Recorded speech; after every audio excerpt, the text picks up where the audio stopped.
ტიბერიუს კეისრის მეფობის მე-15 წელს, როცა პილატე პონტუელი იუდეის მმართველი იყო, ხოლო ჰეროდე გალილეისა,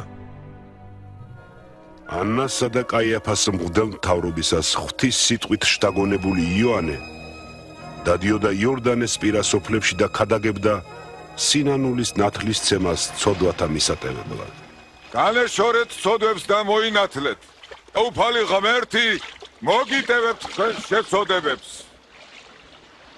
როგორც ესაია წინასწარმეტყველის წიგნში წერია, მა უდაბნოში მღაღადებლისა, განუმზადეთ გზა უფალს, ასწორეთ მისი ბილიკნი, ყოველი ხევი ამოივსოს და ყოველი მთადაბარი დამდაბლდეს. მრუდე გასწორდეს და ფლატე გავაკდეს. და კაცთა მოდგმა იხილავს ხსნელობას ღვთისას. ხო, გვითხრა, დავქნა. იქედნეს ნაშიერნო. ას მოითხოვ ჩვენ. გვითხრა. გითხარი, რა გზას დავადგეთ, გითხარი. ვისაც აქვს ორი ერანგი, ერთი იმას მისცეს, ვისაც სულ არა.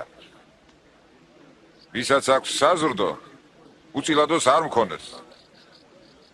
ოცხვარო. ჩვენ მებაჟენი ვართ. ჩვენ რა გავქნათ? მოახკრებთ იმაზე მეც, რაც დაწესებულია. ჩვენი საქმე როგორ გაიქნება? ჩვენ რა ვქნით? ნურც ძალით წაართმევთ ფულს და ნურც ცილს დასწამებთ ვინმეს. იკმარეთ თქვენი გასამრჯელო.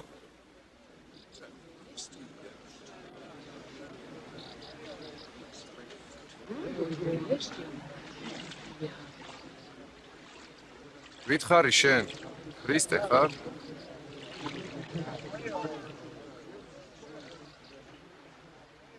მეგნათლავთ წყლით, მაგრამ მოდის შემზედ უძლიერესი და მე იმის ღირსიც არა ვარ. შევხსნა მისი ხამლის საკვირელი. და ის მოგნათლავთ თქვენ სულით წმინდითა და ცეცხლით. მას ხელთ უყრიათვისი არნადი და გაწმენს თავის კალოს და შეინახავს ყორბალს ბეღელში.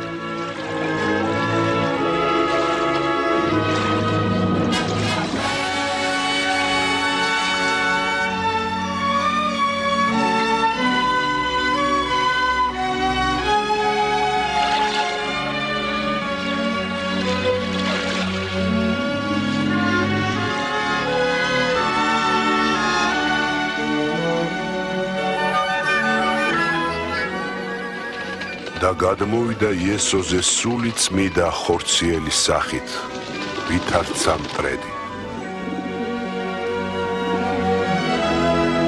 და გაისმა ხმა ზეცით, შენ ახარ ძე ჩემი საყვარელი, შენში ვივანებ მე.